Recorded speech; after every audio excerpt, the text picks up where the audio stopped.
बिस्मिल्लाहिर्रहमानिर्रहीम। अस्सलाम वालेकुम क्लास का हाल, कैसे हैं आप लोग। हमारा रेगुलेटरी एडमिनिस्ट्रेटिव इंस्टीट्यूशन का लेक्चर नंबर 15 है। इससे पहले हमने जो है वो स्टार्ट किया with regulation and then discuss about the administrative institutions. Then हमने बात की कि हमारे पास एडमिनिस्ट्रेटिव इंस्टीट्यूशंस के लिए डिफरेंट रेगुलेटरी बॉडीज़ बनाना क्यों ज़रूरी है। हमारा जो लास्ट लेक्चर था हम उसे थोड़ा रिकैप करते हैं, फिर हम आज के लेक्चर की तरफ जो है प्रोसीड करते हैं। हम अपने लास्ट लेक्चर को हम देखें तो हमारे पास जो मिनिस्ट्री ऑफ फाइनेंस हमारे पास हमने बात की थी। मिनिस्ट्री ऑफ फाइनेंस के अंदर हमारे पास जो मेन फंक्शन से कोर फंक्शन जिनकी हमने बात की थी, हम उनको थोड़ा सा आपके लिए रिपीट करते हैं कि हमारे पास मिनिस्ट्री ऑफ फाइनेंस, एक तो हमारे पास ये है कि फेडरल इंस्टीट्यूशंस जो आपके पास हैं, जो लाइन मिनिस्ट्रीज हैं, उनके लिए जो है बजट की लोकेशन, ठीक है। और उसके साथ साथ हमारे पास कोर मिनिस्ट्रीज का जो बजट डिमांड है वो भी हमारे पास मिनिस्ट्री ऑफ फाइनेंस से ही होता है।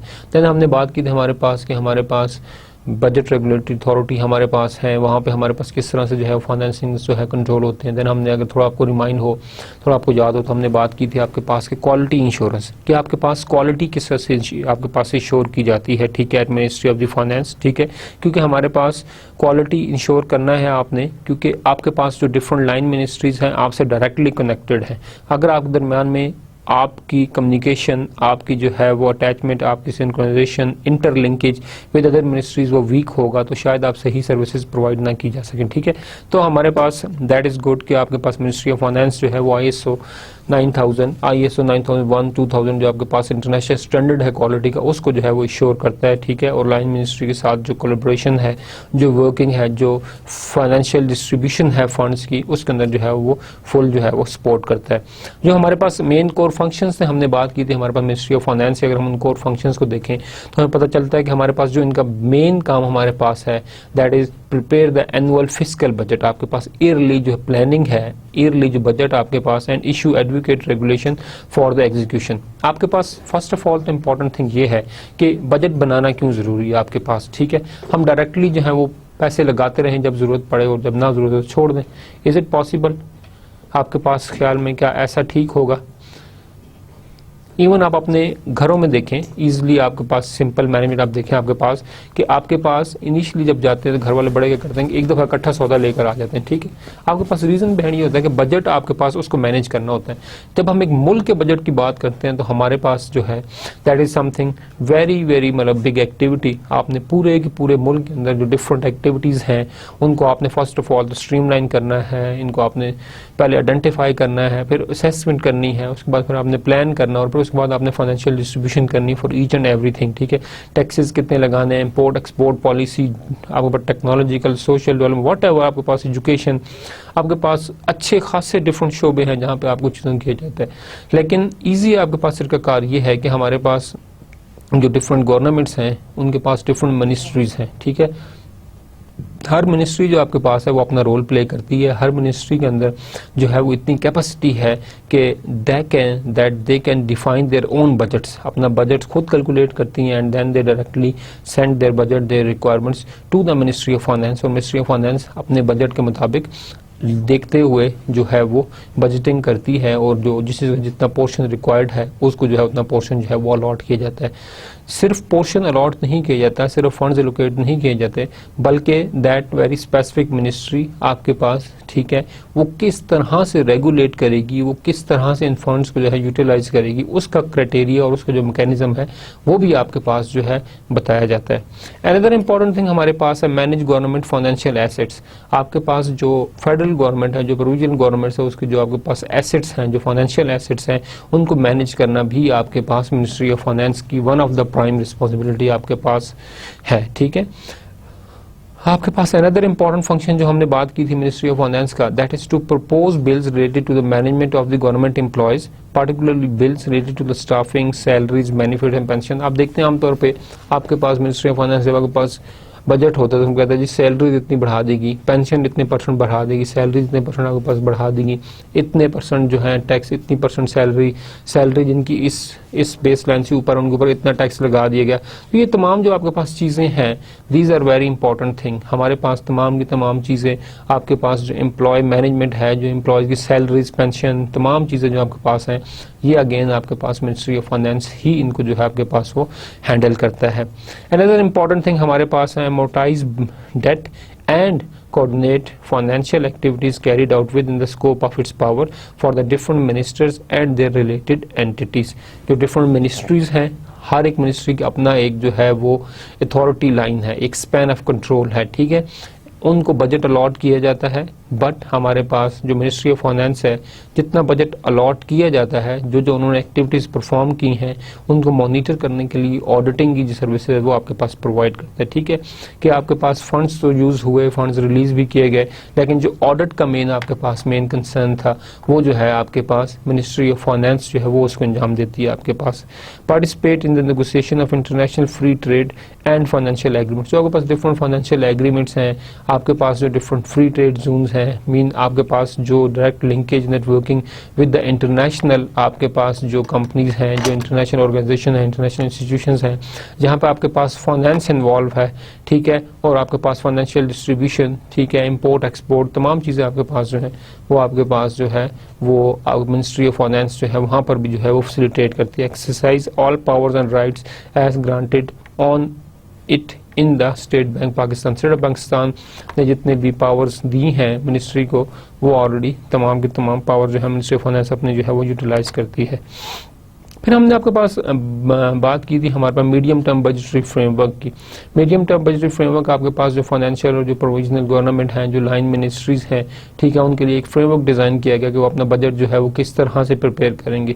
मोर एवर उनकी बजट प्रिपेयर करने की जो कैपेसिटी है कि बजट प्रिपेयर करना कैसा है उसको भी इन्हांस किया गया, ठीक है। And the main purpose of this medium term budgetary framework हमारे पास है वो ये है कि तमाम ministries should capable to prepare their own budget. वो कैपेबल होंगे अपना बजट जो है वो खुद प्रिपेयर आपके पास जो है वो कर सकें, ठीक है। तो ये एक वन ऑफ द फंक्शन है जो हमारे पास ministry of finance through medium term budgetary framework जो है अपनी मिनिस्ट्रीज को जो है वो रेगुलेट करती है और उनको जो है वो फैसिलिटेट करती है। The annual budget of the federal government is based on the medium term budgetary framework. Medium term budgetary framework की बेस पर ही आपका जो है फेडरल गवर्नमेंट अपना जो एनुअल बजट उसको जो है वो अनाउंस करती है। The medium term budgetary framework is an approach to the budgeting that integrate policy making, planning and budgeting within the medium term budgetary framework. एक अप्रोच या एक फ्रेमवर्क जो है जो फैसिलिटेट करता है तमाम मिनिस्ट्रीज को as well as federal government को कि वो फर्स्ट ऑफ ऑल तो असेसमेंट करें, ठीक है, पॉलिसी डिज़ाइन करें आपके पास, देन वो प्लान करें, एंड देन आपके पास क्या करें, बजटिंग करें कि आपके पास जो भी आपने डिफरेंट चीज़ें असेस की हैं, जो आपने नीड असेसमेंट की है, जो आपने प्लान किया है, उसके लिए बजट्स कितना आपके पास रिक्वायर्ड, ठीक है। Each and every activity, each and every step के ऊपर आपके पास कोई भी आप प्रोजेक्ट इंप्लीमेंट करें तो आपके पास बजट रिक्वायरमेंट होती है। हमने लास्ट लेक्चर में आपसे एक चीज़ रिक्वेस्ट की थी कि आपके पास what is the difference between programme and project, ठीक है। I hope everybody is clear now कि प्रोग्राम एक ब्रॉडर कंसेप्ट है, जबकि प्रोजेक्ट जो है वो सब कंपोनेंट है आपके पास प्रोग्राम का। एक प्रोग्राम के अंदर बहुत सारे प्रोजेक्ट्स होते हैं, ठीक है, and completion of each and every project leads toward the success of that very program. ये आपके पास एक इंपॉर्टेंट चीज़ है, ठीक। Medium term budgetary framework has provided the framework for the budget preparation in all the ministries, division and departments of federal government since 2009। आपका जो framework है वो फ्रेमवर्क जो है आपके पास कुछ स्टेप्स है, कुछ कंपोनेंट्स हैं, कुछ आपके पास रिस्ट्रिक्शंस हैं, कुछ लॉज हैं, रूल रेगुलेशंस हैं, सिमिलर टू कुछ टैक्सेशन है, डिफरेंट चीज़ें हैं। ये तमाम के तमाम फ्रेमवर्क जो है तमाम मिनिस्ट्रीज को जो है प्रोवाइड किया गया है। तमाम मिनिस्ट्रीज अपना बजट जो है वो खुद डिज़ाइन करती हैं, लेकिन keeping in mind the medium term budgetary framework. ये बजटरी फ्रेमवर्क रिस्ट्रिक्ट करता है कि कौन कौन सी एक्टिविटीज़ के लिए आप जो है बजट जो है वो डिमांड कर सकते हैं और कौन कौन सी एक्टिविटीज़ के लिए आप बजट जो है वो डिमांड नहीं कर सकते, ठीक है। तो ये तमाम चीज़ें आपके पास एक ज़रूरत है, रिक्वायरमेंट आपके पास है। Poverty reduction strategy paper, this is one of another important key function of the Ministry of the Finance, ठीक है। Poverty reduction strategy paper आपके पास जो है वो 2001 में एस्टेब्लिश किया गया ये सेटअप, और उस सेटअप का मकसद आपके पास ये था कि मुल्क के अंदर जो है वो इस तरह के सोशल इंडिकेटर्स को आइडेंटिफाई किया जाए जो कि ह्यूमन डेवलपमेंट की तरफ जो है वो ज़्यादा जो है वो फोकस करते हैं, ठीक है। इस तरह के social indicators, for example education, अगर आप एजुकेशन इन्हांस करेंगे तो आपका जो लिटरेसी रेट है वो आपके पास क्या हो जाएगा, कम हो जाएगा, ठीक है। अगर आप स्किल डेवलपमेंट प्रोग्राम करते हैं तो आपके पास अनएम्प्लॉयमेंट रेशियो जो है कम होगी, बिकॉज स्किल बंदा जो है वो कहीं ना कहीं आपके पास एम्प्लॉय हो जाएगा। तो ये चीज़ें आपके पास ज़रूरी हैं कि आपके पास किस तरह से चीज़ों को जो है वो आप मैनेज करें और इसको आप स्टेबल करें कि चीज़ें आपके पास जो है वो खुद ब खुद जो है वो स्ट्रीमलाइन आपके पास हो जाए। तो strategy, poverty reduction strategy paper आपके पास जो है इस तरह के ह्यूमन डेवलपमेंट फैक्टर्स को जो है आइडेंटिफाई करता है, उनकी इंप्रूवमेंट के लिए काम करता है ताकि पॉवर्टी की जो बेस लाइन है उसको जो है वो मिनिमाइज किया जाए आपके पास। It provides secretarial support to the National Poverty Reduction Strategy Implementation Committee, उसको जो है वो सपोर्ट भी प्रोवाइड करता है जो मिनिस्ट्री ऑफ फाइनेंस है। The committee headed by the secretary finance compromising secretaries of federal and provisional poverty reduction strategy paper partner government agencies to oversee the implementation of Pakistani's poverty reduction strategy papers। हमारे पास of course जो भी stake holders हैं, federal ministries हैं जो linked हैं, federal minister secretary जो finance है वो आपके पास हैं, फिर आपके पास डिफरेंट फेडरल गवर्नमेंट एजेंसीज जो हैं, फिर आपके पास जो डिफरेंट एड एजेंसीज हैं, फंडिंग इंस्टीट्यूशंस, बॉडीज हैं, वो तमाम इन्वॉल्व होती हैं इसके अंदर कि किस तरह से हम चीज़ों को जो है वो स्ट्रीमलाइन कर सके। जो हमारा आज का लेक्चर है that is very much important कि हमने मिनिस्ट्री ऑफ फाइनेंस की बात की, तो हम मिनिस्ट्री ऑफ फाइनेंस के अंदर जो एक बॉडी है that is called federal board of revenue, ठीक है। फिर हमारे पास एक बात है कि हमारे पास फेडरल टैक्स ऑब्डम्समैन, ठीक है, कि वो किस तरह से ये दोनों रेगुलेटरी बॉडीज़ जो हैं वो किस तरह से आपके पास जो हैं वो वर्कआउट करते हैं, ठीक है। जिस तरह हमने भी बात की पॉवर्टी रिडक्शन स्ट्रेटजी की, देन हमने भी बात की कि हमारे पास फेडरल रेवेन्यू हमारे पास किस तरह से है, ये हमारे पास आज के लेक्चर के हमारे पास कंटेंट्स हैं। हम बात करते हैं अपने पास फेडरल बोर्ड ऑफ रेवेन्यू से। फेडरल बोर्ड ऑफ रेवेन्यू ये क्या है, किस तरह की रेगुलेटरी बॉडी है जो कि किस तरह की चीज़ों को जो है वो मैनेज या कंट्रोल करती है। हमने देखा कि मिनिस्ट्री ऑफ फाइनेंस हमारे पास है, ये फेडरल और लाइन मिनिस्ट्रीज के अंदर जो आपके पास डिफरेंट फाइनेंस डिस्ट्रीब्यूशन है। फॉर एग्जाम्पल हमने मिड टर्म बजटरी फ्रेमवर्क जो कहा कि एक फ्रेमवर्क है जो कि मिनिस्ट्री को फैसिलिटेट करता है कि आप किस तरह से अपने बजटिंग जो है वो खुद करेंगे, ठीक है। तो इस तरह से हमारे पास फेडरल बोर्ड ऑफ रेवेन्यू, इसका फंक्शन हमारे पास मिनिस्ट्री ऑफ फाइनेंस के अंदर आपके पास क्या है। Federal board of revenue more commonly known as FBR, ठीक है। FBR आपके पास टैक्स के हवाले से आपको एक बड़ा प्रोमिनेंट नाम है, ठीक है, कि टैक्स लेना है, TNT नंबर आपके पास है, नेशनल टैक्सेशन नंबर आपके पास है, ठीक है, NTN हमारे पास है, और भी डिफरेंट सी चीज़ें जो आपके पास जो टैक्स पेयर नहीं होते उनको इस बार उनको ये नाम बड़े अच्छी तरह याद होगा। फेडरल बोर्ड ऑफ रेवेन्यू हमारे पास क्या है, किस तरह की पॉलिसीज जो है वो रेगुलेट करता है। Is the semi autonomous supreme federal agency of the Pakistan that is responsible for auditing, enforcing and collecting revenue for the government of Pakistan। अब जो मिनिस्ट्री ऑफ फाइनेंस के पास जो तमाम बजट आपके पास आता है, उस बजट को मिनिस्ट्री उस बजट को उस मिनिस्ट्री तक पहुंचाने के लिए फेडरल बोर्ड ऑफ रेवेन्यू अपना जो है बहुत मेजर रोल जो है वो प्ले करता है, ठीक है। जैसे हमने अभी आपके पास कहा कि फेडरल बोर्ड ऑफ रेवेन्यू को हमारे पास जो कॉमनली नेम है जो लोग उसको जानते हैं दैट इज FBR, ठीक है। इसका जो फर्स्ट ऑफ ऑल इसका जो इंपॉर्टेंट एक कैरेक्टरिस्टिक्स है that is it is semi autonomous, ठीक है। It is not fully autonomous, fully आपके पास जो है वो नहीं है कि फुल फ्लैज इसकी अथॉरिटीज हैं, but it is semi autonomous, ठीक है। Again it is controlled by someone, ठीक है, एंड बाय सम मिनिस्ट्री आपके पास है, and there this is the supreme federal agency of Pakistan is responsible for the auditing. आपके पास देखिए मिनिस्ट्री ऑफ फाइनेंस ने आपके पास क्या किया कि पैसे को अलॉट करना है, ठीक है। लाइक जैसे हमने कहा कि मिनिस्ट्रीज जो आपके पास है वो डिमांड करती हैं बजट अपनी अपनी मिनिस्ट्री के लिए, और वो किस फ्रेमवर्क को आपके पास यूज़ करती हैं, मीडियम टर्म आपके पास बजटरी फ्रेमवर्क, उस फ्रेमवर्क के मुताबिक अपना बजट एडजस्ट करके वो मिनिस्ट्री ऑफ फाइनेंस से रिक्वेस्ट करती हैं। अब जब आप फाइनेंसेस मिनिस्ट्री ऑफ फाइनेंस उनको फाइनेंसेस देगी तो of course there is some accountability is there, ठीक है, कि वो अकाउंटेबिलिटी भी है आपके पास, ठीक है। इस तरह से जब आप लोगों को कुछ सर्विसेज प्रोवाइड करेंगे तो सर्विसेज के अगेंस्ट आप उनसे टैक्स जो है वो चार्ज करेंगे, ठीक है। That is one of the हमारे पास एक रेगुलेशंस का गवर्नमेंट का एक रूल है, और वर्ड हमारे पास की टैक्सेशन जो है वो पे की जाती है, और टैक्स को दोबारा आपके पास अगेन आपके पास जो नेशन है, जो लोग हैं, जो आपके पास यूज़र्स हैं उन्हीं की सर्विसेज के लिए दोबारा जो उस चीज़ को जो है वो दोबारा यूज़ कर दी जाता है आपके पास। तो आपके पास एक फैक्टर जो एक इनकी अहम रिस्पॉन्सिबिलिटी है that is the auditing, audit करना whatever the budget is being provided, ensuring and collecting revenue. एक तो ये है कि जो भी गवर्नमेंट के डिफरेंट रेगुलेशंस है, फॉर एग्जांपल जी इतना टैक्स आपने पे करना है, अगर आप फलानी एक्टिविटी या फलाना बिजनेस रजिस्टर करना चाहते हैं तो आपको फलानी जो प्रोसेस है इस चीज़ को आपको इंश्योर करना पड़ेगा, ठीक है। तो ये तमाम की तमाम चीज़ें जो आपके पास हैं, ये मिनिस्ट्रीज जो आपके पास है वो आपको इंश्योर करती हैं कि आपने किस तरह से चीज़ों को जो है वो लेकर चलना है, किस तरह से आपने चीज़ों को जो है वो आपने देखना है। ऑडिटिंग के साथ साथ आपने इन्फोर्स करवाने हैं तमाम लाज जो कि आपके पास बजट के अंदर जो है वो प्रेजेंट किए गए हैं, ठीक है, या जो डिफरेंट मिनिस्ट्रीज ने आपको बताया कि इस तरह की चीज़ें हैं, इतना टैक्स है, इतना इम्पोर्ट ड्यूटी है, इतने के पास फलानी जो है ड्यूटीज पे करनी है, ठीक है। तो वो तमाम चीज़ें आपके पास है। मैन्युफैक्चरिंग इंडस्ट्री के ऊपर इतना जो है मैन्युफैक्चरिंग टैक्स लग गया, सेल्स टैक्स इतना है, तो तमाम चीज़ें इंश्योर करना that is the job of the Federal Board of Revenue and end of the day they collect the money, ठीक है। जो भी आपके पास हुकूमत ने जो टैक्सेशन लगाई है, ठीक है, ये जो भी आपके पास डिफरेंट मेथड्स हैं हुकूमत के पैसा इकट्ठा करने उसके through they collect the amount and they then submit amount to the ministry of the finance. Again हमारे पास गवर्नमेंट पाकिस्तान के पास पैसा आपके पास सारा जाता है। जो इसकी की रिस्पॉन्सिबिलिटीज़ हैं फेडरल बोर्ड ऑफ रेवेन्यूज़ की, हमारे पास वो तीन आपके पास की रिस्पॉन्सिबिलिटीज़ है, तीन मेन आपके पास रिस्पॉन्सिबिलिटी हैं जिसको फेडरल बोर्ड ऑफ रेवेन्यू आपके पास जो है वो फुलफिल करता है। The first important responsibility is formulation and administration of the fiscal policies. Fiscal आपके पास ईयरली पॉलिसीज़ होती हैं, ठीक है। पास फिस्कल पॉलिसी को मैं थोड़ा पहले आपके लिए मैं थोड़ा इसको डिफाइन कर देता हूँ, देन मैं बात करता हूँ आपके पास रिस्पॉन्सिबिलिटीज को। First we have to look towards the initial slide, next slide, that is the fiscal policy. What is meant by the fiscal policy, ताकि आपके फर्स्ट लाइन बिल्कुल क्लियर होगी फिस्कल पॉलिसी क्या। I am just some repeating this thing because I believe that you people are from the masters in public administration, तो शायद आपके पास economic background इतना ज़्यादा ना हो because that is the most of the terms that deals with the economics. तो इसके लिए मैं आपके लिए जो इसको फैसिलिटेशन के लिए आपके पास मैं थोड़ा फिस्कल पॉलिसी को आपके लिए जो है वो एक्सप्लेन करना चाहूँगा। In economics and political sciences the fiscal policy is the use of government revenue collection, taxation and expenditure that is spending to influence the economy.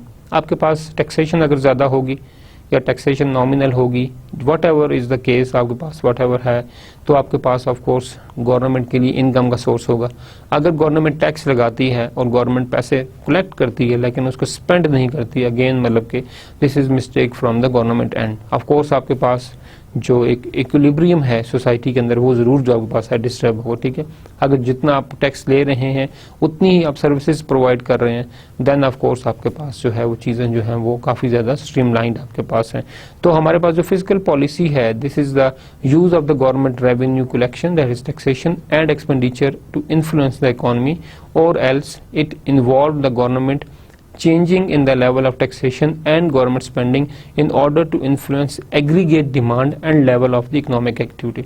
आप किस किस्म की इकोनॉमिक एक्टिविटी, किस किस्म की इकोनॉमिक ग्रोथ जो है वो आप चाहते हैं या किस तरह की इकोनॉमिक ग्रोथ को आप जो है वो फोरसी कर रहे हैं, ठीक है। तो ये आपके पास एक चीज़ है। अब हमारे पास ये है कि अगर आपके पास टैक्सेशन जो है वो मुल्क के अंदर ज़्यादा है और इनकम लेवल आपके पास इतना ज़्यादा नहीं है, तो of course it is a direct burden on the economy है, ये जो आपके लोग हैं उसके ऊपर एक डायरेक्ट आपके पास बर्डन है।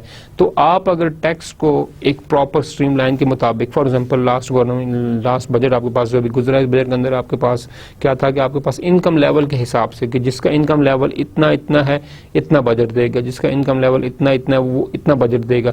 तो आपके पास इनकम लेवल के लिहाज से बजट जो है वो आपके पास डिवाइड किएगा। That is the good thing because हर एक का इनकम लेवल एक जैसा नहीं है, तो आपके पास बजट की डिस्ट्रीब्यूशन वहीं पर आपके पास है। आप इकोनॉमी को किस तरह की किस स्टेज पर देखना चाहते हैं, ठीक है। ऑफ कोर्स अगर आप इकोनॉमी की एक ग्रोथ चाहते हैं तो आपको टैक्स के अंदर थोड़ी सी रेशियो जो है वो ज़्यादा करनी पड़ेगी because there is requirement for the economic development. ये इकोनॉमिक ग्रोथ के लिए आपके पास ज़रूरी है, तो उसके हिसाब से चीज़ें आपके पास क्या होंगी, आपके पास एडजस्ट होंगी। The two main instrument of the fiscal policy are changes in the level and composition of taxation and government spending in the various sectors. अगर दो चीज़ों को आपके पास प्रॉपरली कंट्रोल या मॉनिटर किया जाए तो आपके पास जो फिस्कल पॉलिसी है, जो आपने बजटिंग की है, जो टैक्सेशन आपने ली है, आप उसको प्रॉपरली यूटिलाइज कर सकते हैं। फर्स्ट ऑफ ऑल कि आप किस लेवल का टैक्स चार्ज कर रहे हैं और आपके टैक्स की कंपोजिशन आपके पास क्या, ठीक है। जैसे हमने कहा कि किस से कितना टैक्स आपने लेना है, ठीक है, और किस किस्म का टैक्स आप ले रहे हैं, सेल्स टैक्स आप ले रहे हैं, ठीक है, इनकम के ऊपर आपके पास कुछ टैक्स है वो आप ले रहे हैं, किस किस्म का आप जो है वो टैक्स ले रहे हैं, ठीक है। तो आपके पास गवर्नमेंट के इनिशिएटिव्स के ऊपर बहुत ज़्यादा डिपेंड करता है कि गवर्नमेंट किस तरह से अपने पास फिस्कल पॉलिसी या एक टैक्सेशन पॉलिसी जो है वो डिज़ाइन करती है, ताकि वो क्या कर सके आपके पास के जो भी आपके पास टैक्स इकट्ठा हुआ है उसको गवर्नमेंट डिफरेंट जो है वो सेक्टर्स के अंदर जो फॉर एग्जांपल जो टैक्स देते हैं आप, वो आप ही की डेवलपमेंट, रोड डेवलपमेंट है, टेलीकम्युनिकेशन डेवलपमेंट है, गवर्नमेंट डिफरेंट एक्टिविटीज़ में प्रोजेक्ट स्टार्ट करती है और वो प्रोजेक्ट्स आपके पास के ओवरऑल जो आपको जो है वो फैसिलिटेट करते हैं, ठीक है। आपका यही उसमें जो है मेन जो आपके पास क्या है वो बेनिफिट आपके पास है। आपके पास जो दो इंस्ट्रूमेंट हमारे पास अभी हमने बात की, एक तो composition of tax and second जो है government spending in the various sectors, ये आपके पास फिस्कल पॉलिसी को जो है वो चेंज करते हैं। मैं एक एग्जांपल यहाँ पर आपके लिए जरूर कोट करना चाहूँगा कि हमारे पास व्हाई इट इज़ इम्पॉर्टेंट कि आपके पास गवर्नमेंट जो है वो अपनी फिस्कल पॉलिसी को एक बेटर वे में जो है वो डिज़ाइन करे, बिकॉज फिस्कल पॉलिसी आपके पास बहुत ज़्यादा इम्पैक्ट डालती है आपकी इकोनॉमिक ग्रोथ के ऊपर। मैं एक एग्जांपल यहाँ पे कोट करूंगा आपके लिए कि इंडिया के जो लास्ट प्राइम मिनिस्टर थे डॉक्टर अब्दुल सलाम, ठीक है, आपके पास उन्होंने क्या किया कि उन्होंने जो भी आपके पास मैन्युफैक्चरिंग इंडस्ट्री थी, उन्होंने कहा कि आप जो भी प्रोडक्ट जो आप लोग बनाएंगे, हर प्रोडक्ट के ऊपर जो है वो 1 इंडियन रुपी आप जो है वो टैक्स देंगे, ठीक है, and that is the tax, जो सेल्स टैक्स है that is there, sales tax को खत्म नहीं किया गया, दैट इज रिक्वायरमेंट, आप सेल्स कर रहे हैं, प्रॉफिट कमा रहे हैं, दैट इज देयर, बट आप जो भी प्रोडक्ट बनाएंगे 1 इंडियन रुपी जो है उस प्रोडक्ट के ऊपर, ठीक है, वो आप एजुकेशन के लिए जो है रिजर्व रखेंगे, ठीक है। आपने फॉर एग्जांपल एक टूथपेस्ट बनाया तो एक टूथपेस्ट की जो बॉक्स है उसके ऊपर 1 इंडियन रुपीज़ जो है वो फंड जो है आपके पास एजुकेशन के लिए उन्होंने रिजर्व किया। अब इस तरह आप देखेंगे आपके पास मैन्युफैक्चरिंग इंडस्ट्री बहुत बड़ा सेटअप है, एक आपके पास लाखों करोड़ों रुपए आपके पास इस तरह इकट्ठे हुए, ठीक है, एंड जब आपके पास वो पैसा इकट्ठा हुआ, व्हाट हिज प्लान वाज कि आपके पास जो इंडिया के अंदर बेस्ट स्कूल हैं उन स्कूल्स के अंदर 5 to 10% जो सीट्स हैं वो रिजर्व कर दी गई उन डिजर्विंग स्टूडेंट्स के लिए who are the capable, who are intelligent, but they don't have the resources to take mean आपके पास to improve their qualification from that very mean आपके पास जो अच्छे खासे अमीर या आपके पास एक एक्सपेंसिव स्कूल्स हैं वो वहाँ पर नहीं उसको यूज़ कर सकते थे। तो इस पॉलिसी के तहत उस चीज़ को जो है आपके पास जो है वो सपोर्ट किया गया और उसके अंदर जो है वो इनिशिएटिव आपके पास जो है वो लिया गया। तो that is the most prominent या इंपॉर्टेंट थिंग।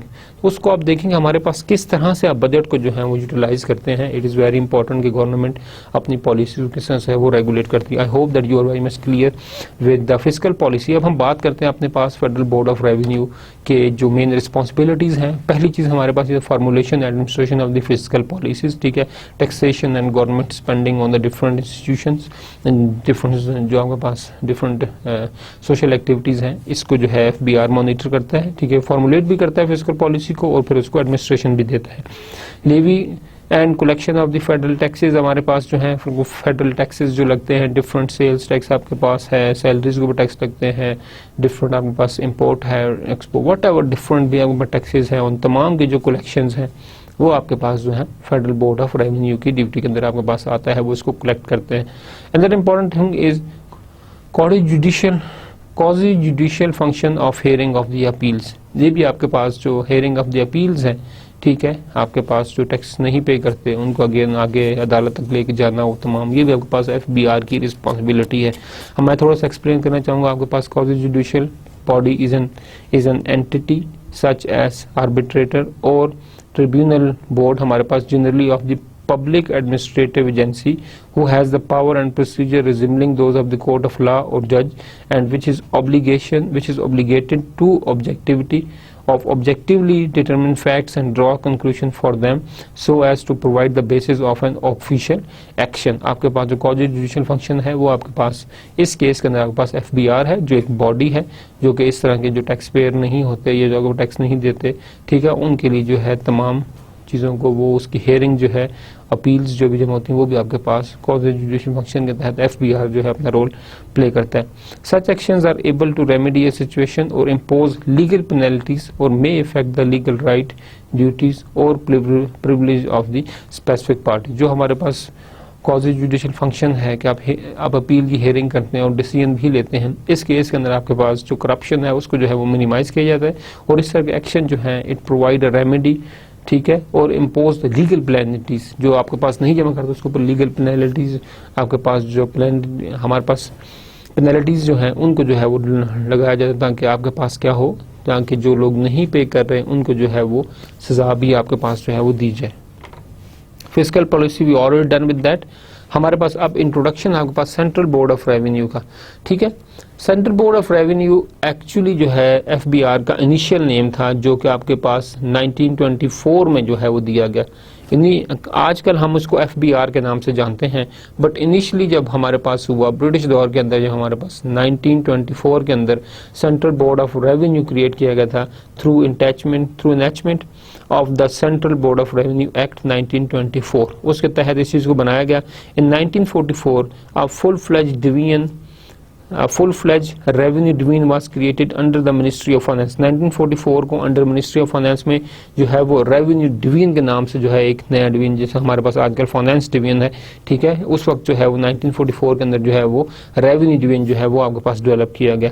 आफ्टर इंडिपेंडेंस 1947 के बाद this arrangement continued up to 31st August 1960, when on the recommendation of the Administrative Reorganization Committee, FBR was made an attached department of the Ministry of the Finance।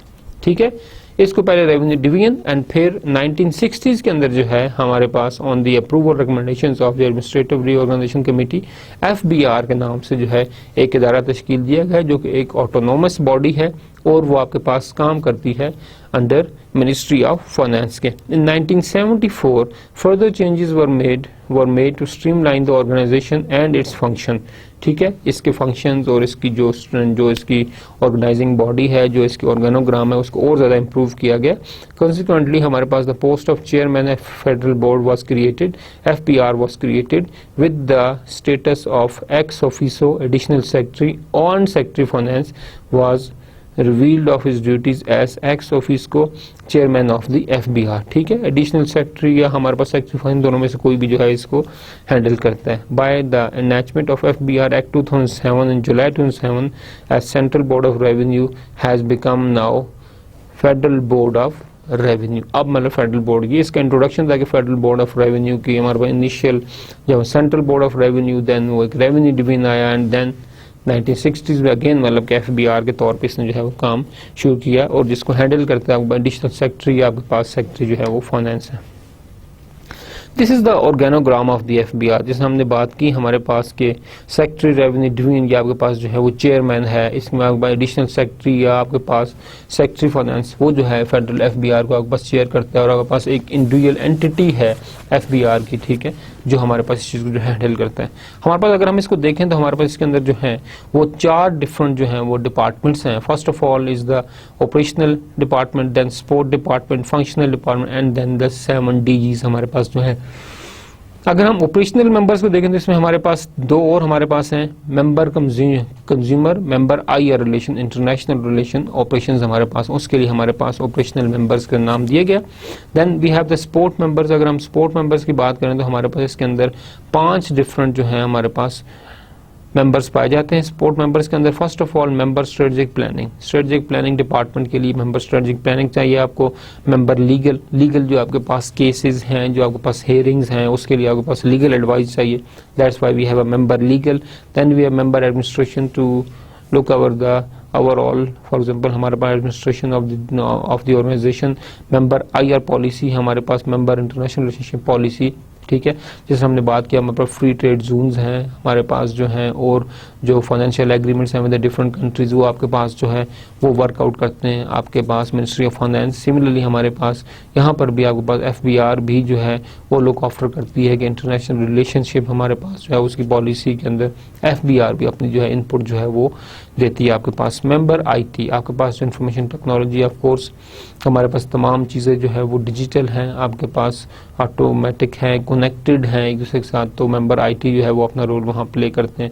Functional members जो हमारे पास उसमें उसमें हमारे पास है member fate, member enforcement, हमारे पास member tax payer audit, member internal audit and then member human resource management. Member human resource management के जो मेन आपके पास एक्टिविटीज़ है कि ह्यूमन रिसोर्स को आइडेंटिफाई करना, ह्यूमन रिसोर्स को हायर करना, जो डिफरेंट जॉब्स हैं FBR के अंदर उन वैकेंसीज को जो है वो फिल करना, ये आपके पास मेंबर HRM जो है वो सपोर्ट करता है। आपके पास मेंबर इंटरनल ऑडिट, जो आपके पास इंटरनल ऑडिट है, ठीक है, ना सिर्फ FBR का बल्कि जो डिफरेंट ऑर्गेनाइजेशंस हैं उनका। हमारे पास मेंबर टैक्स पेयर ऑडिट, आपके पास टैक्स पे एक फुल फ्लेज डिपार्टमेंट है, उसके ऑडिट के लिए आपके पास of course then again member enforcement, आपके पास जो डिफरेंट लॉज हैं, रूल्स रेगुलेशंस हैं जो आपके पास मिनिस्ट्री ने या बजट के अंदर आपके पास जो टैक्स लगाए गए हैं उनको इन्फोर्स करवाना, अगेन आपके पास जो है मेंबर इन्फोर्समेंट का काम है। Then again we have the 7 DGs।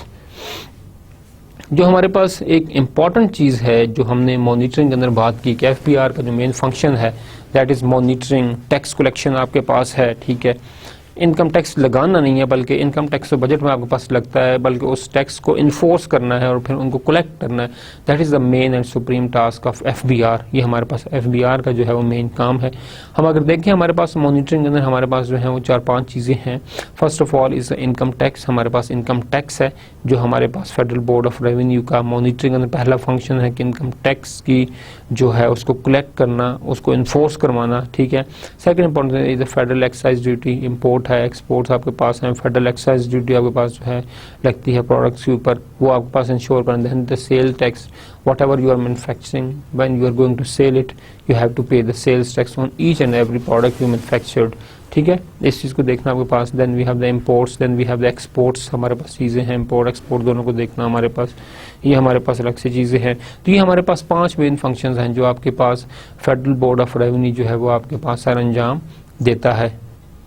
So these are the 5 core function जो कि आपके पास फेडरल बोर्ड ऑफ रेवेन्यू जो आपके पास जो है वो अपना सर अंजाम देता है। अगर हम 1 बाय 1 इन चीज़ों को देखेंगे, हमारे पास एक्साइज ड्यूटी क्या चीज़ है। Excise duties are the leviables on the limited number of goods produced or manufactured and services provided or rendered in the Pakistan। आपके पास डिफरेंट मैन्युफैक्चरिंग इंडस्ट्रीज हैं, ठीक है, हर मैन्युफैक्चरिंग इंडस्ट्री का अपनी एक मैन्युफैक्चरिंग प्लांट है, अपना एक सेटअप है, बट हर प्रोडक्ट जो मैन्युफैक्चर होता है उसके ऊपर जो है उस मैन्युफैक्चर को जो है वो टैक्स पे करना पड़ेगा। टैक्स अगेन आपके पास जो है उसी मैन्युफैक्चरिंग इंडस्ट्री के ऊपर ही गवर्नमेंट जो है वो स्पेंड करेगी, ठीक है, by any means, transportation facility provide करके, रोड्स बना के, नेटवर्किंग बना के, टेलीकॉम की फैसिलिटी दे के, वट एवर आपके पास फैसिलिटेशन ओवरऑल जो है या हमारे पास इन बैक उसी ही इंडस्ट्री का आपके पास मिलती है। तो आपके पास जितने भी मैन्युफैक्चरर्स होते हैं प्रोडक्ट या जो भी आप सर्विसेज देते हैं उन सर्विसेज के against you have to pay the tax. आपको जो है वो टैक्स पे करना पड़ता है उन सर्विसेज के अगेंस्ट, ठीक है। तो आपके पास वो टैक्स एक चीज़ है। On most of the items excise duty is charge on the basis of the value of retail price. अब कितनी अमाउंट पे करनी पड़ेगी आपके पास, ठीक है, तो आपके पास it's depend on the cost of that product which actually you are going to sell. जो भी आप प्रोडक्ट सेल करने जा रहे हो उसकी कॉस्ट के ऊपर डिपेंड करता है कि आप किस तरह से उसकी कॉस्ट कितनी है और उस कॉस्ट के ऊपर आप कितना जो है वो पे करते हैं, ठीक है। फॉर एग्जांपल एक कॉस्ट है आपके पास 100 रुपये, उसके ऊपर आपके पास जो है मैन्युफैक्चरिंग कॉस्ट लगी, तो उसके ऊपर आपके पास परसेंटेज कैलकुलेट होगी कि 100 के ऊपर इतने % जो है वो आपने जो है वो टैक्स पे करना है। अगेन मीन आपके पास वो टैक्स मिला के आपके पास जो ओवरऑल एक कॉस्ट प्लस आपके पास टैक्स वो आपके पास एक सेल प्राइस बनती है आपके पास, ठीक है। तो वो भी चार्ज आप ही से किया जाता है, बट इनिशियली जो है कंपनी जो है उसको ऑलरेडी वो पे करती है। तो that is among the central excise duty. Some items are however chargeable on duty on the basis of the weight और क्वालिटी। कुछ आपके पास ऐसी चीज़ें हैं जिनको आपके पास क्वालिटी या क्वांटिटी एंड वेट उसकी बेस पर जो है उसके ऊपर आपके पास टैक्स लगता है कि हमारे पास वो हर आइटम के ऊपर नहीं बल्कि उसकी क्वालिटी या उसका वेट जो है उसके ऊपर जो है आपके पास वो है आपके पास टैक्स लगेगा, ठीक है। Classification of the good is done in accordance with the harmonised commodity description and coding system which is being used all over the world. आपके पास अब जो टैक्सेशन का जो प्रोसेस है, जो टैक्स लगता है, ये एक्साइज ड्यूटी आपके पास लगती है, सेंट्रल एक्साइज ड्यूटी लगती है, इट्स ऑल मीन हमारे पास स्टैंडर्ड जो है harmonised commodity description and coding system, इसके मुताबिक जो है जो all over the world acceptable standard है इसी को यूज़ करते हुए जो है आपके पास जो है फेडरल एक्साइज ड्यूटी जो आपके पास है वो लगाई जाती है। All exports are exempted from central excise duty. जो चीज़ें आप एक्सपोर्ट करते हैं, जो आप दूसरे मुल्क के अंदर सेल करते हैं, उसके ऊपर जो आपके पास जो है वो सेंट्रल एक्साइज ड्यूटी नहीं लगती, because that is the products जो कि एक कंट्री के लिए जो है वो फॉरेन जो आपके पास इनकम है उसको कंट्री में लाने का सोर्स है, ठीक है। तो उनको मोटिवेट किया जाता है, उनको प्रमोट किया जाता है इस तरह की इंडस्ट्रीज़ को कि आपके पास कोई भी एक्साइज ड्यूटी नहीं है, आप जो भी प्रोडक्ट बनाएंगे उसके ऊपर आपको कोई टैक्स पे नहीं करना पड़ेगा। बिकॉज ऑलरेडी जब आप फॉरेन कंट्री में अपना प्रोडक्ट सेल करते हैं तो वहाँ पर भी आपको जो है उस कंट्री के लॉ के मुताबिक आपको टैक्स पे करना पड़ता है।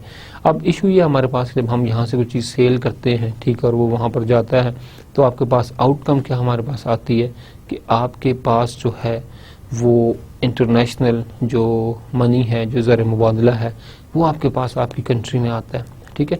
That is again a worth, एक हमारे पास जो है वो एक वर्थ है इंटरनेशनल पैसा, इंटरनेशनल मनी का आपकी कंट्री के अंदर आना अगेन हमारे पास एक्सेप्टेबल है। So that is one of the initiative, all exports are exempted from excise duty. But जो आप इंपोर्ट्स कर रहे हैं, इंपोर्ट के ऊपर आपके पास जो है वो टैक्स लगता है, या इंपोर्ट के ऊपर आपको एक्साइज ड्यूटी जो है वो पे करनी पड़ती है, ठीक है। फॉर एग्जांपल आप बाहर से कोई कार मंगवाते हैं पाकिस्तान के अंदर, बाहर आपके पास कारें सस्ती हैं, ठीक है, क्योंकि वो मैन्युफैक्चरिंग कॉस्ट से थोड़ा सा ऊपर जो है चार्ज किया जाता है। तो आपके पास जब बाहर से आप कार मंगवाते हैं और वो यहाँ पाकिस्तान में जब आती है तो यहाँ पर आपके पास आपको पोर्ट के ऊपर जो है टैक्स के पे करना पड़ता है, ठीक है, उसके ऊपर आपको एक्साइज ड्यूटी जो है वो पे करनी पड़ती है। जबकि इंपोर्ट के ऊपर तो टैक्स है, लेकिन एक्सपोर्ट के ऊपर आपके पास जो है कोई भी टैक्स आपको पे नहीं करना पड़ता। सेल्स टैक्स हमारे पास क्या है जी कि sales tax is levied at the various stages of the economic activity at the rate of 15% on all the goods imported into Pakistan payable by the importers। अब हमने 15% टैक्स जो है वो पे करना होता है, ठीक है। सो अगेन मतलब हमारे पास के प्रोडक्ट आपके पास क्या है, उसकी कॉस्ट कितनी है, वट एवर आपकी प्राइस है, ठीक है, ओवरऑल अमाउंट के ऊपर लगता है, या कि आपके पास उस इंडिविजुअल प्रोडक्ट की जो कॉस्ट है उसके ऊपर लगता है आपके पास, ठीक है। देयर आर डिफरेंट थिंग्स, जो हमारे पास चीज़ें हैं जिनको हम मतलब वो ऑब्जर्व करना पड़ता है चीज़ों को हमारे पास। तो यहाँ पर जो आपके पास टैक्स की बात हम कर रहे हैं, यहाँ पर हमारे पास all the goods imported into Pakistan, जो गुड्स आपके पास पाकिस्तान के अंदर इंपोर्ट होकर आए हैं, ठीक है, उनके ऊपर आपके पास जो है वो आपके पास वो टैक्स लगता है, ठीक है। Secondly, all supplies made in Pakistan by the registered person in the course of furtherance, ठीक है, of any business carried on by him, ठीक है। अगर आप यहाँ पे कोई प्रोडक्ट कोई सप्लाई यहाँ से बनाते हैं और आप उसको अंदर ही कंट्री के अंदर ही सप्लाई करते हैं तो एज पर रूल आपको उसके ऊपर भी 15% जो है वो टैक्स पे करना पड़ेगा, ठीक है। There is an inbuilt system of input tax adjustment and registered person can make adjustment on the tax paid at earlier stage against the tax payable by him on his supplies, ठीक है। Already जब आप उसको register करते हैं अपने business को, अपनी ऑर्गेनाइजेशन को, तो ऑलरेडी एक बिल्ट इन सिस्टम है, ठीक है, जो गवर्नमेंट ने प्रोवाइड किया है। उस बिल्ट इन सिस्टम के तहत आप क्या करते हैं कि आप अपना सेटअप जो है वो खुद ब खुद ही आपका टैक्स ऑटोमेटिकली इनिशियल फेज पर ही आपके पास क्या होता है वो आपके पास कट जाता है, जो उस बिजनेसमैन ने पे करना इनिशियल पर आपके पास वो टैक्स जो है वो कट जाता है और वो आपके पास एडजस्ट हो जाता है। Thus, the tax paid at any stage does not exceed 15% of the total sale price of the supplies, but आपके पास जो मैकेनिज्म है that mechanism ensure कि आपके पास whatever is the case 15% से ऊपर आपके पास जो है वो टैक्स जो है वो आपके ऊपर जो है वो ना लगे, ठीक है, टैक्स आपके पास जो है 15% ही रहे। कस्टम्स हमारे पास जो है कस्टम ड्यूटी जो आपके पास है, goods imported and exported from Pakistan are leviable at the rate of custom duties as prescribed in the customer Pakistan customs tariff आपके पास, ठीक है। Custom duty in the form of import duties and export duties constitute about 37% of the total tax receipt. Import duty या export duty जो भी आपके पास है, ठीक है, आपको टैक्स पे करना पड़ेगा and that tax is all around about 37% of the total receipt. जितनी भी आपके पास टोटल टैक्स रिसिप्ट आपके पास है आपके पास उसका 37% आपको पे करना पड़ता है। The rate structure of the custom duty is determined bye a large number of socio economic factors, ठीक है, डिपेंड ऑन कि आप किस तरह के बिजनेस के अंदर हैं और किस तरह का सोशल कल्चर इम्पैक्ट जो है, सोशल इकोनॉमिक इम्पैक्ट जो है आपके बिजनेस का है, उसके हिसाब से ही आपको जो है वो टैक्स जो है वो पे करना पड़ेगा। However the general scheme envisages high rate on luxury items as well as on less expensive essential goods. अब आपके पास वही है कि प्रोडक्ट की कैटेगरी देखी जाती है कि जो आपका प्रोडक्ट है जो आप इंपोर्ट कर रहे हैं, जो आप एक्सपोर्ट कर रहे हैं, कि उसकी कैटेगरी क्या है। कुछ आपके पास जो है वो लेस आपके पास एसेंशियल गुड्स है और कुछ आपके पास एक्सपेंसिव गुड्स हैं, ठीक है, ये लग्जरी आइटम्स आपके पास हैं। तो depend on the category of the product, depend on the category of the item, उसी ही के लिहाज से आपके पास जो टैक्स है उनको जो है एडजस्ट किया जाता है, उनको आपके पास क्या है जो है वो मैनेज किया जाता है। The import tariff has been given an individual basis and on industrial basis by keeping the duties on industrial plant and machinery and raw material lower than those on the consumer goods। ठीक है, आपके पास जो consumer good, for example आप raw material import कर रहे हैं, आपको सब कंज्यूमर गुड बना रहे हैं, उसके ऊपर तो एक टैक्स है ही है आपके पास, ठीक है। बट आपके पास जो आप मटेरियल मंगवा रहे हैं वो किस इंडस्ट्री के मंगवा रहे हैं, तो बेस ऑन दैट इंडस्ट्री, ठीक है, उस इंडस्ट्री के रिक्वायरमेंट के मुताबिक ही आपको जो है वो कस्टम्स जो है वो पे करने पड़ेंगे। हर इंडस्ट्री का अपना एक कस्टम है, हर इंडस्ट्री का एक अपना सेटअप है, और वो इंडस्ट्री अपने उस कस्टम को जब पे करती है तो वो उस ही लिहाज से जो है उसको क्या करेगी, वो पे करेगी। फॉर एग्जांपल आप मैन्युफैक्चरिंग इंडस्ट्री के अंदर हैं तो आपको अलग पे करना पड़ेगा, आप एक ऑटोमोबाइल इंडस्ट्री के अंदर हैं तो आपको टैक्स अलग पे करना पड़ेगा, ठीक है। तो डिपेंड ऑन द इंडस्ट्री आपके पास जो कस्टम्स हैं वो आपके पास वेरी करते हैं।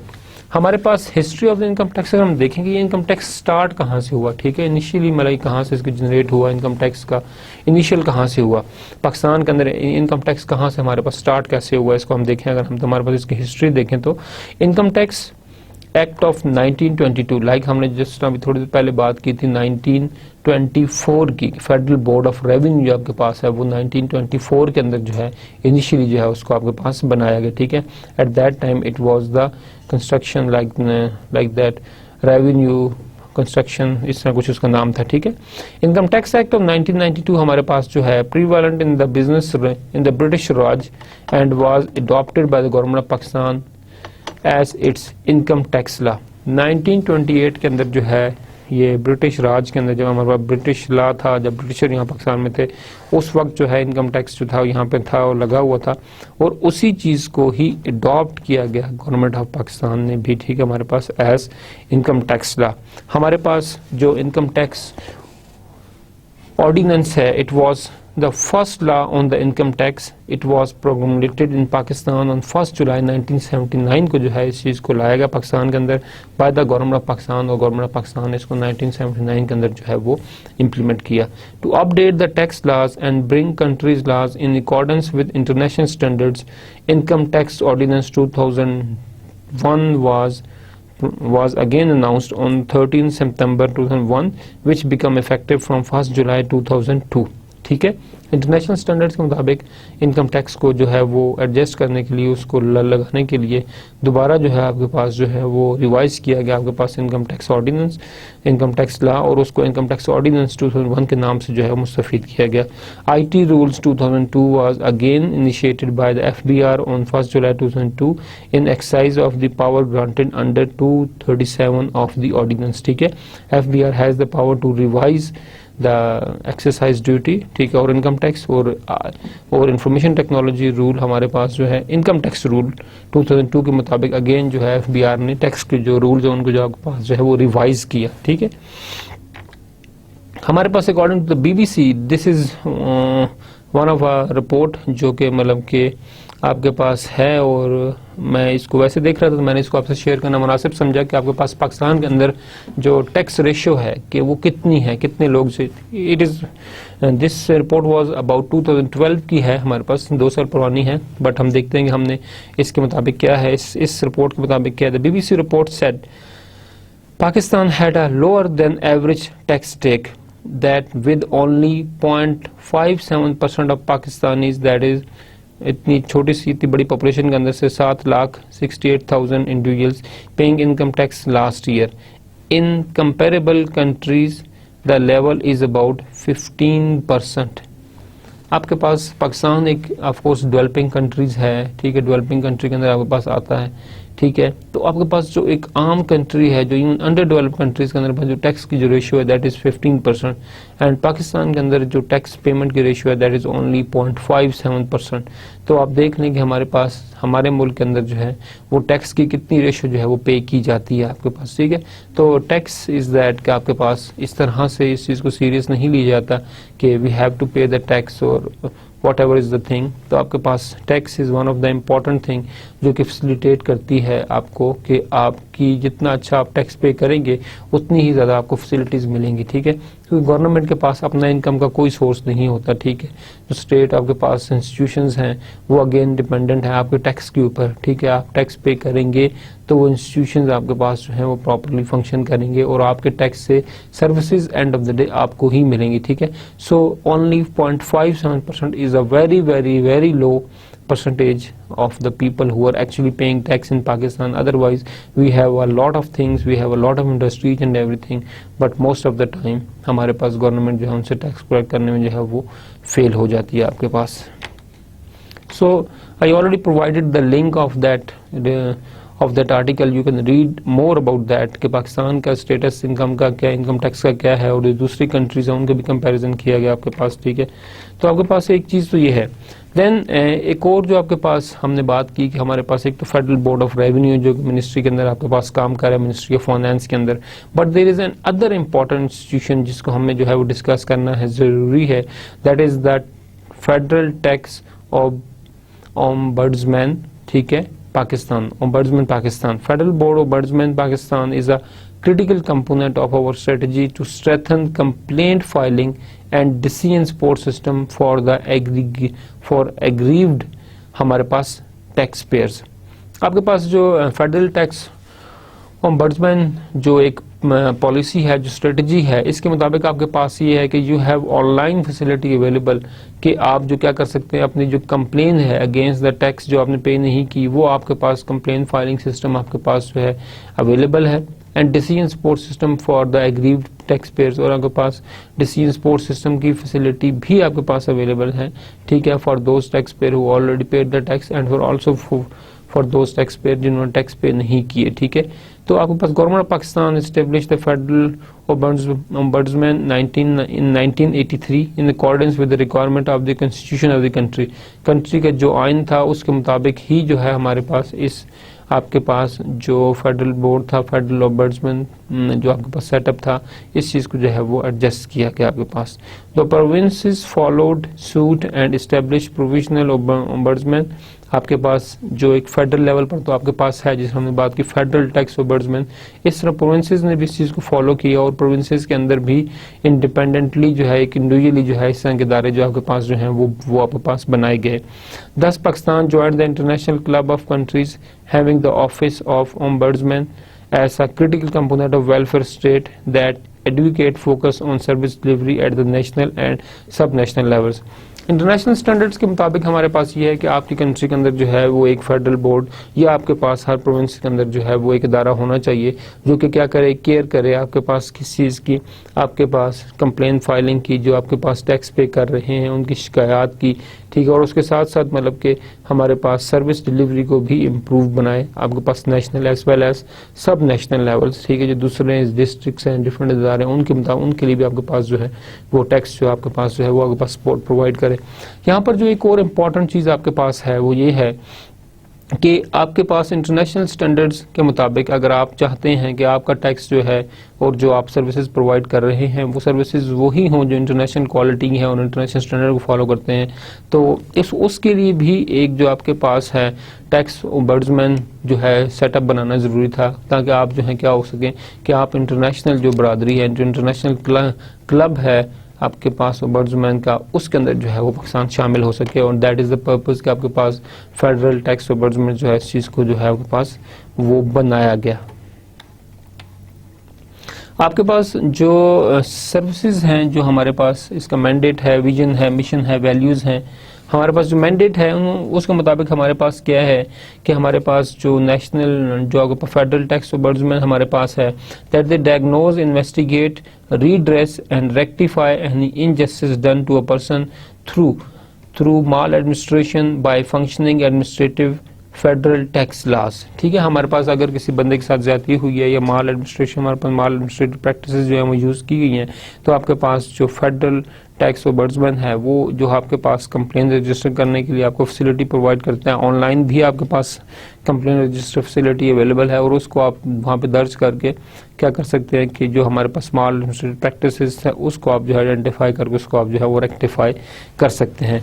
Another important thing is what is the vision of that federal tax ombudsman? Eliminating tax maladministration and helping taxpayer receive the highest level of services and respect. First of all तो हमारे पास जो tax नहीं पे कर रहे हैं उन लोगों को आइडेंटिफाई करना है, उनको जो है ऑलरेडी उनके ऊपर जो है आपके पास फाइन लगाना आपके पास है, ठीक है। और जो भी शिकायत हैं जिन्होंने पे की हैं लेकिन उनको किसी हवाले से कोई प्रॉब्लम है, इशू है, तो वो क्या करना है कि आपके पास जो है ऑनलाइन कंप्लेन फैसिलिटी जो है वो प्रोवाइड करना है। सेकंड मोस्ट इंपॉर्टेंट जो इनका मिशन है वो आपके पास यही है कि आपने क्या करना है कि आपने जो है वो सपोर्ट प्रोवाइड करनी है या आपने जो है वो हेल्प करनी है टैक्स पेयर को कि वो हाईएस्ट लेवल ऑफ जो सर्विसेज हैं और हायर लेवल ऑफ जो रिस्पेक्ट है, बिकॉज ऑलरेडी आप सर्विस आपको बंदा टैक्स पे कर रहा है उसके बदले भी आप उसको जो है वो सर्विसेज दे रहे हैं, ठीक है। तो आप जब एक बंदा टैक्स पे करेगा, अपनी रिस्पॉन्सिबिलिटीज जो है वो फुलफिल करेगा, तो end of the day he deserve the respect as well as the services, तो उसको वो सर्विसेज जो है वो मिलनी चाहिए, ठीक है। तो this is one of their vision. आपके पास जो इनका मिशन है is readdressing the taxpayer grievances and addressing systematic issues.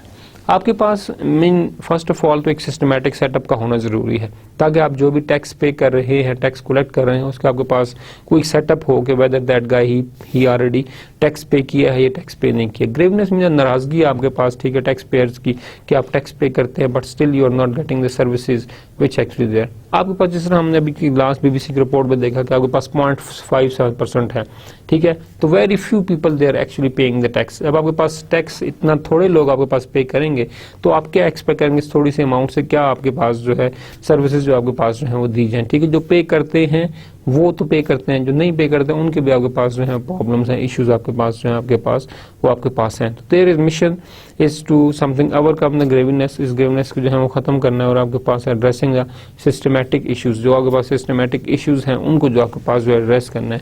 And what are the core values, that is first of all is accessibility, ठीक है। एक्सेसिबिलिटी आपके पास ऑफिस तक एक्सेसिबिलिटी है, क्वालिटी सर्विसेज तक एक्सेसिबिलिटी है, then the efficiency whatever services you are providing it must be effective as well as उनकी efficiency जो है वो आपके पास इम्प्रूव्ड होनी चाहिए। इंटीग्रिटी होनी चाहिए बिटवीन द सर्विसेज जितने भी आपके पास, whether we are talking about the federal tax ombudsman या आप बात करें प्रोविजनल आपके पास टैक्स ओम्बड्समैन, दोनों के आपके पास जो रूल्स रेगुलेशंस हैं उनके दरमियान जो आपके पास जो है वो इंटीग्रिटी आपके पास या इंटरकनेक्टिविटी होना आपके पास जो है वो जरूरी है। Objectivity, so whatever tax you are taking it must have some objective, ठीक है। And last one thing is that transparency, so जो टैक्स पे कर रहे हैं उनके साथ ट्रांसपेरेंसी की, जो टैक्स पे नहीं करते या कोई बंदा अपनी फाइल करता है कंप्लेन तो उसके ऊपर आपको उस चीज़ को सुना जाए या उस चीज़ को जो है प्रॉपर्ली जो है वो आपके पास सपोर्ट किया जाए। What are the actually services mean, जो आपके पास नेशनल ओम्बड्समैन जो आपके पास फेडरल टैक्स ओम्बड्समैन जो आपके पास सर्विसेज प्रोवाइड कर रहा है, what they do, we resolve complaints and provide relief to the public by carrying out independent investigation into the complaint about tax maladministration. आपके पास जो भी complain federal board of revenue के पास या एक आपके पास फेडरल टैक्स ओम्बड्समैन के पास आती हैं, द मेन इनकी जो कोर आपके पास एक्टिविटी है ये आपके पास क्या करते हैं कि ये आपको फैसिलिटेट करते हैं, ठीक है। ये कस्टमर को रिलीफ प्रोवाइड करते हैं by looking into, by investigating the matter, by investigating the complaint which already been registered, ठीक है हमारे पास। एंड दैट इन्वेस्टिगेशन आपके पास जो होती है वो आपके पास इंडिपेंडेंट इन्वेस्टिगेशन होती है into the complaints about tax mall administration, ठीक है। टैक्स माल एडमिनिस्ट्रेशन आपके पास जो है उसके बारे में जो डिफरेंट कंप्लेंट सबमिट होती हैं उसको जो है वो ट्रांसपेरेंसी के साथ साथ जो है वो सोर्स बनाते हैं कि आपके पास जो कस्टमर सेटिस्फेक्शन है वो भी उससे आपके पास क्या वो आपके पास इन्हांस हो। अनदर मेन जो एक्टिविटी ये लोग परफॉर्म करते हैं, we work to put things right and share lesson learned and help improve public services as a result. आप क्या ये बस हमारे पास क्या क्या करते हैं आपके पास कि we work to put things right mean they already perform a systematic, they already perform a job systematically, आपके पास सिस्टमैटिकली चीज़ों को जो है आपके पास किया जाता है। और आपके पास जो भी डिफरेंट लेसन्स लर्न कीजिए, फॉर एग्जाम्पल आपके पास सक्सेस स्टोरीज होती हैं कि इस बंदे ने टैक्स पे किया और उसको ये फैसिलिटी आपके पास दी गई, उन तमाम सक्सेस स्टोरीज को कीपिंग इन माइंड आपके पास क्या है, नए लॉज जो हैं वो बनाए जाते हैं, नई रेगुलेशंस आपके पास जो हैं वो एडजस्ट की जाती हैं आपके पास, ठीक है। और फिर उसी लिहाज से हमारे पास क्या है, सर्विसेज को भी इम्प्रूव किया जाता है। और independent complain handling services is free and open to the everyone, but there are mechanism to keep the privacy, to keep the, for example हमारे पास आपके पास जो उसकी प्राइवेसी के साथ साथ जो उसकी इफेक्टिव इम्प्लीमेंटेशन है उसको भी जो है वो माइंड में आपके पास रखा जाता है। What kind of services actually federal tax ombudsman not providing, कौन सी ऐसी चीजें जो ये नहीं प्रोवाइड करते। For example matters that are sub जज, ठीक है, सब जुडाइस हमारे पास जो है उन मैटर्स के ऊपर ही सर्विसेज प्रोवाइड नहीं करते, एक्सटर्नल अफेयर्स के ऊपर ही सर्विसेज प्रोवाइड नहीं करते, जो आपके पास डिफेंस से रिलेटेड मैटर्स है, डिफेंस की टैक्स वट एवर हमारे पास है उसके लिए नहीं करते। And the important thing is the service matters जो है इसके ऊपर ये लोग जो है वो बिल्कुल भी सर्विसेज आपके पास जो है प्रोवाइड नहीं करते। Interaction with the civil society, this is one of the most important thing. एक ऐसा इदारा जो है वो जो डायरेक्टली आपके पास लिंक करता है आपके पास आपकी सोसाइटी के साथ, ठीक है। सेल्स टैक्स है, इंपोर्ट है, एक्सपोर्ट है, व्हाटएवर डिफरेंट टैक्सेस आपके पास हैं, ठीक है, you have to collect from the society, और आप पैसा सोसाइटी से ही इकट्ठा करके उसको आप क्या करते हैं, उसको आप जो है वो दूसरी जगह पर क्या करते हैं, फैलाते हैं, उसको आप जो है वो इन्वेस्ट करते हैं। तो हमारे पास जो डिफरेंट किस्म की इंटरेक्शन विद सोसाइटी के पास डिफरेंट एडवाइजरी कमेटी है। Main purpose of the advisory committee is to advise the people, is to provide support about the income tax, कितना होगा, किधर लगेगा, ठीक है। जो है आपके पास ये एडवाइजरी सर्विसेज जो एडवाइजर जो आपके पास काउंसलर्स हैं, ये आपके पास जो है इंडस्ट्री के साथ भी इंटरेक्ट करते हैं, लोगों के साथ भी, इंडिविजुअल के साथ भी इंटरेक्ट करते हैं, ठीक है, और उन्हें बताते हैं कि these are the important things जो हमने की और इस लिहाज से हमने जो है इनिशिएटिव हमने जो है वो लिए। Then important thing is the standing committee and then is a website. अगर आप उनकी वेबसाइट सिंपली fpr.gov.pk आप सिंपली सर्च करें तो यू केम टू नो कि हमारे पास जो है वो स्टैंडिंग कमेटी भी है, इनके जो है फुल फ्लेज मेंबर्स हैं, इनके पास हमारे पास सेक्रेटरी है, मेंबर्स हैं, डिपार्टमेंट्स हैं। तो आपके पास हर डिपार्टमेंट अपनी जगह पर जो है अपना रोल जो है वो इम्पोर्टेंटली जो है वो प्ले करते हैं। देन इज अ वेबसाइट, उनकी वेबसाइट भी ऑलरेडी अवेलेबल है, तमाम सर्विसेज तमाम चीजें आपके पास जो है वो अवेलेबल हैं, उन चीजों को आप जो है वो देख सकते हैं। Then annual report, this is one of the good practice कि आपके पास whatever tax accumulated, whatever tax आपके पास जमा हुआ, एंड ऑफ द डे आपके पास एक एनुअल रिपोर्ट जो है वो डिजाइन की जाती है, ठीक है। एनुअल रिपोर्ट में आपके पास पता चल जाता है आपके पास कि these are the man who already paid the tax and these are few things जो आपके पास डिफॉल्टर्स हैं, ठीक है। उन डिफॉल्टर्स को जो है वो आइडेंटिफाई करके दोबारा मतलब उनके खिलाफ जो कंप्लेंट्स हैं उनको दर्ज की जाता है और उनसे जो टैक्स कलेक्शन है वो आपके पास जो है फुलफिल की जाती है, टैक्स आपके पास जो है कंप्लीट की जाता है। न्यूज़लेटर, इस सेंस आपके पास न्यूज़लेटर जो हैं जो आपके पास डिफरेंट पब्लिकली अवेलेबल होते हैं, उसमें जो आपके पास टैक्स पे करते हैं उनके बारे में इंफॉर्मेशन आपके पास होती है, जो टैक्स पे नहीं करते उनकी लिस्ट भी जो आपके पास जो है वो प्रोवाइडेड आपके पास होती है। Collaboration with transparency international, because ये एक ऐसा इदारा है जिसमें आपने टैक्स पे करना है और जहाँ पे आपके पास ट्रांसपेरेंसी आपके पास बहुत ज़्यादा इंपॉर्टेंट है, because whatever you are paying it must mean you must get the receipt for that, उसके मुताबिक ही आपको सर्विसेज जो है वो प्रोवाइड आपके पास जो है वो आपके पास की जाती हैं, ठीक है। देन मीन हमारे पास न्यूज़ लेटर आप हार्ड कॉपी में उनको सर्कुलेट कर सकते हैं। Then print media, electronic media, awareness के लिए इसको यूज़ किया जा सकता है, ठीक है। टैक्स की हमारे पास एनटी नेशनल टैक्सेशन नंबर हमारे पास है, ठीक है। तो हमारे पास डिफरेंट चैनल्स जो हैं वो यूज़ किए जाते हैं ताकि आप क्या करें कि आप अपनी जो इन्फॉर्मेशन है वो क्या कर सकते हैं, आप पहुंचा सके किसके पास, अपने पास एंड यूजर के पास, ठीक है। अनदर इंपॉर्टेंट थिंग हमारे पास है कि frequent meeting with the tax bar, chamber of the commerce, industry and trade bodies, ठीक है। आप मतलब केस के बारे में ज़्यादा इन्फॉर्मेशन ले सकते हैं if you directly interact with the हमारे पास जो चैम्बर ऑफ कॉमर्स है और इंडस्ट्री है, इसके साथ आप डायरेक्टली भी इंटरेक्ट कर सकते हैं। Outreach meeting with civil society organisation, आपके पास वट एवर मैन्युफैक्चरिंग ऑर्गेनाइजेशन है, आप किसी किस्म की ऑर्गेनाइजेशन में हैं, अगर तो आप और एक जनरलाइज बॉडी एनजीओ हैं, वट एवर आपके पास है, टैक्स तो मतलब आपके ऊपर है ही है, ठीक है। तो interaction with the civil society is another one of the prime job जो आपके पास फेडरल टैक्स ओम्बड्समैन जो है वो आपके पास प्ले करती है, ठीक है।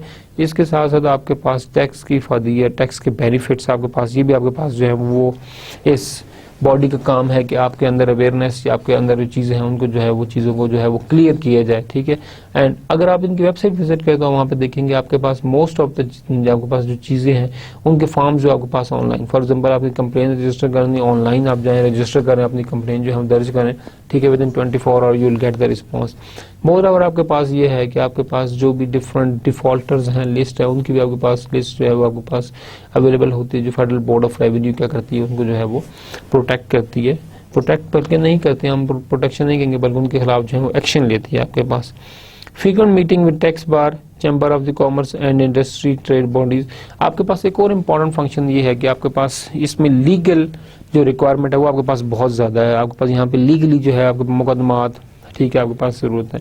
तो यहाँ पे जो आपके पास फेडरल बोर्ड ऑफ रेवेन्यू है उनके डायरेक्ट इंटरेक्शन है with that of the legal body, with the chamber of the commerce and industry and then trade bodies.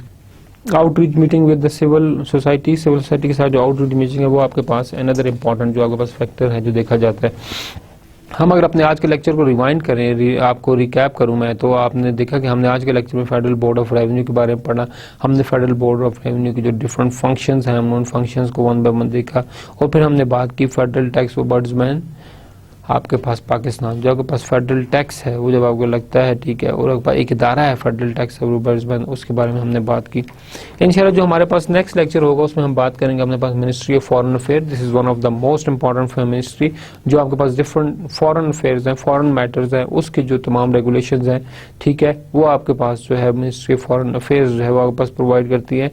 And then another important ministry of culture and finance, ठीक है, and sports, इसमें हम जो है Pakistan sports board के बारे में बात करेंगे। मिनिस्ट्री ऑफ कल्चर में हम जो है आर्कियोलॉजी होगी, आपके पास डिफरेंट कल्चर की कौन कौन से, इकबाल अकेडमी है, कायद-ए-आज़म अकेडमी, हम इसके बारे में बात करेंगे। हम इसके साथ ही आज के लेक्चर जो है वो वाइंड अप करते हैं। इंशाल्लाह नेक्स्ट लेक्चर में आपसे दोबारा मुलाकात होगी। Thank you very much for today lecture. अस्सलाम वालेकुम व रहमतुल्लाहि व बरकातुहू।